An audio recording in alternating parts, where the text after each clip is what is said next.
السلام علیکم نور ٹی میں خوش آمدید۔ واٹس ایپ ایپ کا موجود جن قوم۔ واٹس ایپ ایپ پہلے ہی دنیا بھر کے لوگوں کو مفت بات چیت کا موقع دے چکا ہے۔ اس کے موجود جن قوم کو خود اپنے والد سے دوری اور فون پر بھی بات نہ کر پانے کا جو دکھ تھا، اس کے احساس کی وجہ سے اس نے دوسروں کو قریب لانے والی یہ ایجاد کی۔ جن قوم یوکرین کے ایک غریب یہودی خاندان میں پیدا ہوا، گھر میں بجلی تھی نہ گیس۔ یہ لوگ سردیوں میں بھیڑوں کے ساتھ سونے پر مجبور ہو جاتے تھے۔ 1992 میں یہودیوں پر حملے بھی شروع ہو گئے تو والدہ نے نقل مکانی کا فیصلہ کیا، لیکن والد نے وطن چھوڑنے سے انکار کر دیا۔ ماں نے بیٹے کا ہاتھ تھاما اور یہ دونوں امریکہ آ گئی۔ کیلیفورنیا میں ان کے پاس مکان تھا نہ کچھ کھانے کو۔ امریکہ میں حکومت انتہائی غریب لوگوں کو کھانے پینے کی اشیاء خریدنے کے لیے فوڈ سٹیمپس دیتی ہے۔ یہ سٹیمپس خیرات ہوتی ہے۔ یہ لوگ اتنے غریب تھے کہ زندگی بچانے کے لیے خیرات لینے پر مجبور تھے۔ جن قوم پڑھنے لگا، وقت گزرنے کے ساتھ ساتھ پڑھائی بھی مہنگی ہونے لگی، فوڈ سٹیمپ سے گزارا مشکل ہو گیا۔ جن قوم نے پارٹ ٹائم نوکری تلاش کی تو ایک گروسری اسٹور میں حقروب کی ملازمت ملی۔ وہ برسوں یہ کام کرتا رہا۔ اتنی غربت میں والد سے فون پر بات بہت مشکل خواہش تھی۔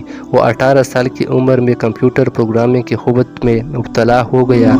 یہ شوق اسے سینٹ جورج اسٹیٹ یونیورسٹی لے گیا۔ 1997 میں وہ یاہو میں بھرتی ہوا۔ 2004 میں فیس بک آئی اور 2007 میں دنیا کی بڑی کمپنی بن گئی۔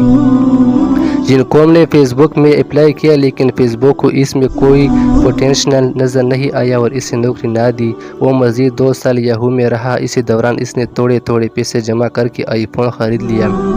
اس آئی فون نے اس کے مستقبل کی تشکیل کی۔ جن قوم نے فون استعمال کرتے کرتے ایک دن سوچا کہ میں کوئی ایسی اپلیکیشن کیوں نہ بناؤں جو فون کا متبادل بھی ہو، ایس ایم ایس بھی کیا جا سکے، تصویر اور ڈاکومنٹس بھی بھجوائے جا سکے اور جسے ہیک بھی نہ کیا جا سکے۔ یہ آئیڈیا اپنی ایک دوست برائن ایکٹون کے ساتھ شیئر کیا۔ یہ دونوں اسی آئیڈیا پر کام میں جت گئے، یہاں تک کہ 2 سال میں ایک تلمساتی ایپلیکیشن بنانے میں کامیاب ہو گئی۔ یہ ایپ فروری 2009 میں لانچ ہوئی اور اس نے پوری دنیا کو جوڑ دیا۔ یہ ایپلیکیشن واٹس ایپ کہلاتی ہے۔ دنیا کے 1 ارب لوگ اس وقت یہ ایپ استعمال کر رہے ہیں۔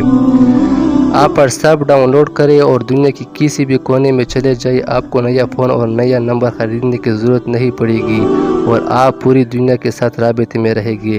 جن قوم کو واٹس ایپ نے چند ماہ میں ارب پتی بنا دیا۔ یہ ایپلیکیشن اس قدر کامیاب ہو گئی کہ دنیا کی بھر کی کمپنیوں نے اس کی خریداری کے لیے پوری دنیا شروع کر دی، لیکن یہ انکار کرتا رہا۔ فروری 2014 میں فیس بک بھی واٹس ایپ کی خریداری کے دوڑ میں شامل ہو گئی۔ فیس بک کی انتظامیہ نے جب اس سے رابطہ کیا تو اس کی ہنسی نکل گئی۔ اس نے خدا کا شکر ادا کیا اور کہا لگا کر کہا، یہ وہ ادارہ تھا جس نے مجھے 2007 میں نوکری دینے سے انکار کر دیا تھا۔ ہنستے ہنستے اس نے فیس بک کو ہاں کر دی۔ $19 ارب میں سودا ہو گیا۔ یہ کتنی بڑی رقم ہے، اس کا اندازہ اس سے لگائے کہ پاکستان کا گول زر مبادلہ $20 ارب کے آس پاس رہتا ہے۔ جن قوم نے فیس بک کے ساتھ سودے میں صرف ایک شرط رکھی کہ میں فوڈ سٹیمپس دینے والے ادارے کی ویٹنگ روم میں بیٹھ کر معاہدے پر دستخط کروں گا۔ فیس بک کے لیے یہ شرط عجیب تھی۔ یہ لوگ معاہدہ اپنے دفتر یا اس کے آفس میں کرنا چاہتے تھے، لیکن فیس بک کو اس کی ضد ماننا پڑی۔ تاریخ طے ہوئی، فیس بک والے فلاحی سینٹر پہنچے۔ وہ ویٹنگ روم کے آخری کونے کی آخری کرسی پر بیٹھا ہوا اور روتا رہا۔ وہ کیوں نہ روتا، یہ وہ سینٹر تھا جس کے اس کونے کی اس آخری کرسی پر بیٹھ کر وہ اس کی ماں گھنٹوں فوڈ سٹیمپ کا انتظار کرتے تھے۔ یہ دونوں کئی بار بھوکے بیٹھ یہاں آئے اور شام تک بھوکے پیاسے یہاں بیٹھے رہے۔ ویٹنگ روم میں بیٹھنا اذیت ناک تھا، لیکن اس سے بڑی اذیت کھڑکی میں بیٹھی خاتون تھی۔ وہ خاتون ہر بار نفرت سے ان کی طرف دیکھتی تھی، طنزیہ مسکراتی تھی اور پوچھتی تھی، تم لوگ کب تک خیرات دیتے رہو گے، تم کام کیوں نہیں کرتے؟ یہ بات سیدھی ان کی دل میں ترازو ہو جاتی تھی، لیکن یہ لوگ خاموش کھڑے رہتے تھے۔ خاتون انہیں سلپ دیتی تھی، ماں کاغذ پر دستخط کرتے تھے اور یہ لوگ آنکھیں پوچھتے ہوئے واپس چلے جاتے تھے۔ وہ برسوں اس عمل سے گزرتا رہا۔ چنانچہ جب کامیابی ملی تو اس نے اپنی زندگی کی سب سے بڑی کامیابی اسی ویٹنگ روم میں منانے کا فیصلہ کیا۔ اس نے $19 ارب کی ڈیٹ پر فوڈ سٹیمپس کے انتظار میں بیٹھے لوگوں کے درمیان بیٹھ کر دستخط کیے، چیک لیا اور سیدھا کاؤنٹر پر چلا گیا۔ فوڈ اسٹیپ دینے والی خاتون آج بھی وہاں موجود تھی، جن نے 19 ارب ڈالر کا چیک اس کے سامنے لہرایا اور ہنس کر کہا آئی گوٹ اے جاب، اور سینٹر سے باہر نکل گیا۔ یہ ایک مفلس غریب الوطن کی عزم و ہمت کی انوکھی داستان ہے، جو ثابت کرتی ہے کہ آپ ڈرتے رہے، محنت کرتے رہے تو بالآخر کامیابی آپ کی قدم چومتی ہے۔